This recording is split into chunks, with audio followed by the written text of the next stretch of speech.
Hello and welcome back. My name is Neeraj Sharma. अपनों का विश्वास तोड़कर दूसरों पर विश्वास करने की कोशिश करना या अपनों को छोड़कर दूसरों को अपनी ज़िंदगी में आने देना किस तरह से आपकी लाइफ तबाह कर सकता है। आज के इस केस में हमें यही सब सीखने को मिलने वाला है कि कैसे एक औरत अपने पति को छोड़कर किसी गैर मर्द के साथ सेक्सुअल रिलेशनशिप बनाती है और फिर किस तरह से उसकी ज़िंदगी हमेशा हमेशा के लिए तबाह हो जाती है। तो इस केस की पूरी डिटेल्स जब आप भी सुनेंगे तो आप भी हैरान हो जाएंगे। आप इस चैनल को सब्सक्राइब कीजिए और मैं आपके साथ शेयर करता हूं इस केस की पूरी डिटेल्स। तो इस केस के लिए मैं आपको लेकर चलता हूं यूपी का एक जिला जिसका नाम है देवरिया, और उसी देवरिया में एक जगह पड़ती है थाना लार, और उसी लार में रहने वाली एक औरत जिसका नाम है कविता। उसका जो एग्जैक्ट नाम है उसकी प्राइवेसी की वजह से वो नाम तो देखो मैं आपको यहाँ पर नहीं बता सकता, लेकिन एग्जाम्पल के तौर पर आप नाम ले लीजिए कविता। कविता नाम की लड़की की शादी वहीं पर एक जगह पड़ती है भटनी। उस भटनी क्षेत्र में अब से कुछ साल पहले हुई थी। शादी के कुछ सालों तक उसके लाइफ में सब कुछ बहुत अच्छा था, लेकिन फिर उसके पति को काम के सिलसिले में दुबई जाना पड़ता है। वो दुबई चला जाता है।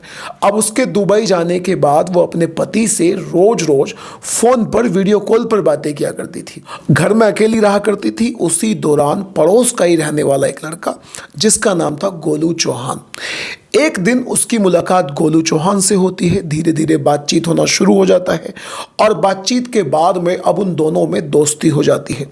गोलू चौहान अक्सर कविता के घर आया करता था। घर आने के बाद वो उसके पास बैठ जाया करता था, उससे बातचीत किया करता था। देखते देखते इन दोनों की गहरी दोस्ती हो जाती है, और दोस्ती इतनी गहरी हो जाती है कि अब गोलू चौहान से कविता अपने घर का सामान तक मंगाने लगी थी।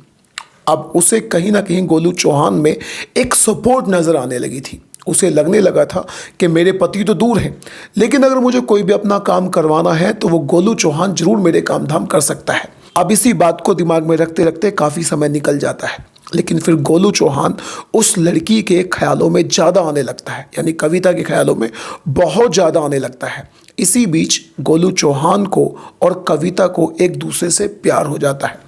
एक दिन गोलू चौहान कविता के पास आता है, उसके पास आकर बैठ जाता है और देखते देखते उसका हाथ पकड़ लेता है और धीरे धीरे उन दोनों में सेक्सुअल रिलेशनशिप बन जाता है। और यहाँ पर यह सिलसिला नहीं ठहरता, इसके बाद ये सिलसिला जारी रहता है। वो ये भूल गई थी कि वो शादीशुदा है और प्रदेश में कहीं उसका पति भी रहता है। अब ये दोनों लोग जब भी कभी आपस में मिला करते थे तो ये सेक्सुअल रिलेशनशिप बनाया करते थे। लेकिन फिर एक दिन जो गोलू चौहान था वो कविता के फ़ोन पर एक फ़ोटो भेजता है। वो फ़ोटो किसी और की नहीं बल्कि कविता की ही थी, और वो फोटो पूरी तरह से न्यूड थी। जब कविता ने इस फोटो को देखा तो उसकी आंखें फटी की फटी रह गई। वो हैरान हो गई और उसने उससे पूछा कि आखिर तुम्हारे पास ये मेरी फोटो कहाँ से आई है। इसके जवाब में गोलू चौहान कुछ भी नहीं कहता। वो बोलता है कि तुम्हें फोटो कहाँ से आई है इस बात से कोई मतलब नहीं होना चाहिए, बस ये सोचो कि मैंने तुम्हें ये फोटो क्यों भेजी है। कविता पूछती है कि बताइए तुमने मुझे फ़ोटो क्यों भेजी है। तो वो बोलता है कि अब तुम्हारे पास जितने भी पैसे हैं चुपचाप मुझे पैसे दे दो।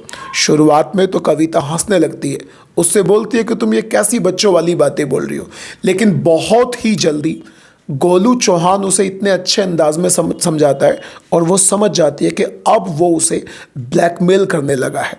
और देखते देखते 2-4 दिनों के अंदर अंदर वो उसके पास एक ऐसी वीडियो भेज देता है, यानी कविता के पास ऐसी वीडियो भेज देता है जिसे देखकर उसके होश उड़ जाते हैं, क्योंकि उस वीडियो में वो खुद थी गोलू चौहान के साथ और वो उसके साथ सेक्स कर रही थी।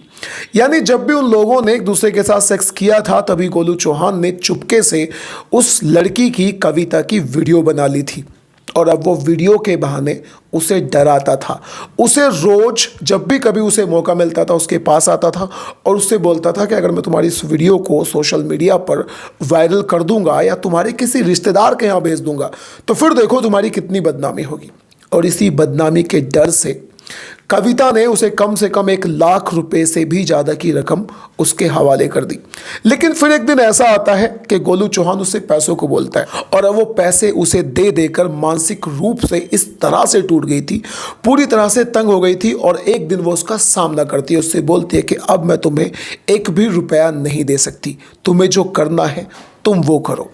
अब गोलू चौहान उसे शुरू में धमकाता है, लेकिन बाद में वो सीधा सीधा उस महिला के पति को, जो दुबई में बैठा हुआ था, उसके पति को वो सारे के सारे फोटो और सारी की सारी वीडियोस भेज देता है। उधर उसका पति जब उन वीडियोस को देखता है तो बौखला जाता है।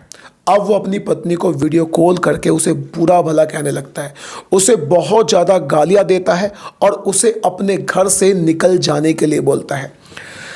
आखिर वो कविता अपने घर से निकल जाती है, यानी जहां उसकी शादी हुई थी उसका पति उसे वहां से भगा देता है और अब वो सीधा अपने मायके पहुंच जाती है। उसकी इस हालत को देखकर उसके घर वाले उससे पूछते हैं कि क्या हुआ, तो वो फिर धीरे धीरे उनके सामने रोने लग जाती है, टूट जाती है और फिर वो अपनी पूरी की पूरी कंडीशन अपने घर वालों को बयां कर देती है।